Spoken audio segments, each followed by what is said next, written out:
Hello my dear students, welcome to the Shubh classes. आज हम start करने जा रहे हैं क्लास 10th की एनसीईआरटी बुक की एक्सरसाइज 3.5 क्वेश्चन नंबर 2। ठीक, क्वेश्चन नंबर 2 में टोटल 3 पार्ट्स हैं, जिसमें ये कहा गया है कि जो ये हमारे क्वेश्चंस हैं इनसे पहले मुझे इक्वेशंस बनानी है, फिर उसे मुझे सॉल्व करना है। तो स्टार्ट करते हैं इसके फर्स्ट पार्ट को।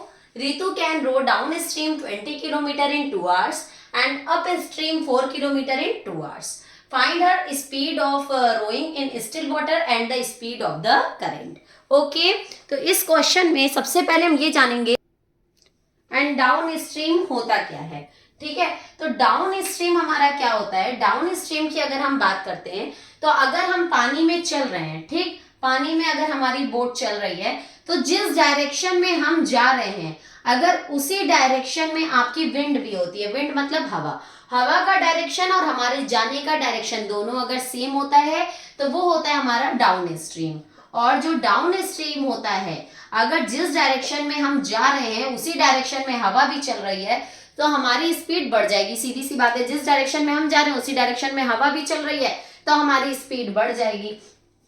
तो इसलिए डाउन स्ट्रीम में स्पीड्स को हमेशा क्या करेंगे, प्लस करेंगे, क्योंकि हमारी स्पीड बढ़ जाती है। अब आती है बात अप स्ट्रीम की। तो अप स्ट्रीम में क्या होता है कि जिस डायरेक्शन में हम जा रहे हैं उसके अपोजिट डायरेक्शन में विंड हो रही है, विंड चल रही है। ठीक, जिस डायरेक्शन में हम जा रहे हैं अगर हवा पीछे की साइड है तो हमें ज्यादा प्रेशर लगाना पड़ेगा, हमें ज्यादा एनर्जी लगानी पड़ेगी बोट को चलाने के लिए, या कोई भी चीज जो हम कर रहे हैं जिस डायरेक्शन में अगर हम जा रहे हैं अगर विंड उसके अपोजिट डायरेक्शन में है तो मुझे अपनी एनर्जी ज्यादा लगानी पड़ेगी, तो मेरी एनर्जी ज्यादा लगेगी।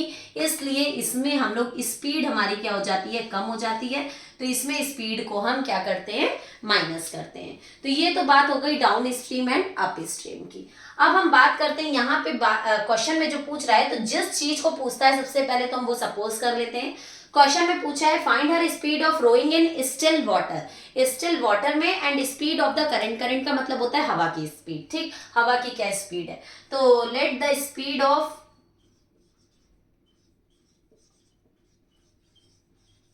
Rowing in still water is x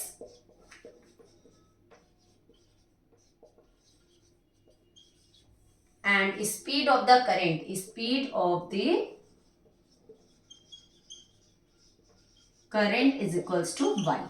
okay, अब हम देखते हैं, हमें ये फॉर्मूला पता होगा जब यहाँ स्पीड, डिस्टेंस एंड टाइम की बात हो रही है तो हमें ये फॉर्मूला पता है कि स्पीड इज इक्वल्स टू क्या होता है, डिस्टेंस अपॉन टाइम होता है। ठीक, तो अब हम लोग अकॉर्डिंग टू क्वेश्चन की बात करेंगे कि क्वेश्चन के अकॉर्डिंग हमें क्या कह रहा है। देखो, सबसे पहले है डाउन स्ट्रीम। तो डाउन स्ट्रीम में जो हमारी स्पीड होगी वो अभी मैंने क्या बताया, प्लस होगी। तो जो भी हमारी पानी में स्पीड है और जो हमारी हवा की स्पीड है वो दोनों क्या हो जाएगी, ऐड हो जाएगी। तो अकॉर्डिंग टू क्वेश्चन सबसे पहले कह रहा है डाउन स्ट्रीम, तो डाउन स्ट्रीम में स्पीड हमारी प्लस हो गई, तो speed is equals to distance upon time. Distance क्या है 20 एंड टाइम क्या है 2, तो speed is equals to distance upon time. तो 20 upon 2 that is 2 10s are 20। तो हमारी इक्वेशन जो बनी वो बनी x plus y equals to 10, ये बन गई हमारी first equation. Okay, second equation पे आएंगे and upstream. Upstream में क्या होता है, स्पीड हमारी क्या हो जाती है, माइनस हो जाती है। तो speed is equals to distance upon time that is 4 upon 2। तो 2 1 2 2 2 4, तो हमारी जो स्पीड हो गई वो हो गई x minus y equals to 2। ये हमारा हो गया सेकेंड इक्वेशन। Got it. अब हम लोग इन दोनों इक्वेशंस को सॉल्व करके x एंड y की वैल्यू फाइंड आउट कर लेंगे, तो हमें rowing in still water and speed of the current पता चल जाएगा। ठीक है, तो इन दोनों इक्वेशंस को सॉल्व करने के लिए हम देखेंगे कि y सेम है और साइन अपोजिट है, तो हम इक्वेशन 1 एंड इक्वेशन 2 को ऐड कर लेंगे क्योंकि अपोजिट साइंस है। तो x plus y equals to 10 and x minus y is equals to 2।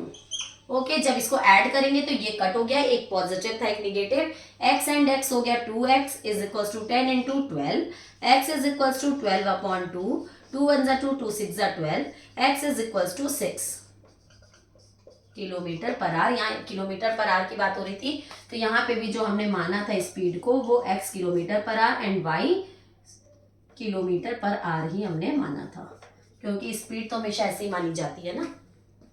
तो ये आ गया हमारा x। अब हमें y की वैल्यू निकालने के लिए किसी भी इक्वेशन में पुट कर लो। अगर हम इसमें पुट करते हैं तो x की वैल्यू है 6 minus y is equals to 2, minus y is equals to 2 2 minus 6, क्योंकि प्लस 6 था, इधर आएगा minus 6, minus y is equals to plus minus minus, 6 में से 2 जाएगा तो 4, ग्रेटर है 6, उसके पहले minus, minus minus cancel, y equals to क्या आ गया 4 किलोमीटर पर आवर। ओके, तो ये आ गई हमारी एक्स एंड वाई की वैल्यू कि स्पीड इन स्टिल वाटर कितना होगा 6 kilometre per hour and speed of the current कितना होगा 4 किलोमीटर पर आवर। यहाँ पे हमारा क्वेश्चन नंबर 2 का फर्स्ट पार्ट खत्म होता है। अगर आपको मेरी वीडियो पसंद आई हो तो please like, subscribe and share करना मत भूलिएगा। और अगर आपको अभी भी कुछ भी डाउट है क्वेश्चन में तो आप मुझसे कमेंट सेक्शन में जाके अपने डाउट्स क्लियर कर सकते हैं। साथ ही साथ नीचे डिस्क्रिप्शन बॉक्स में सारे चैप्टर्स के इंपॉर्टेंट क्वेश्चंस की लिंक गिवन है। आप 1 बाय 1 एक एक चैप्टर को बहुत ही अच्छे से तैयार करके वो इंपॉर्टेंट क्वेश्चंस जरूर से सॉल्व कर लीजिएगा ताकि आपकी प्रिपरेशन और भी अच्छी हो जाए। अब हम लोग अपनी नेक्स्ट वीडियो में इसके सेकेंड पार्ट के साथ मिलेंगे। तब तक के लिए goodbye and take care.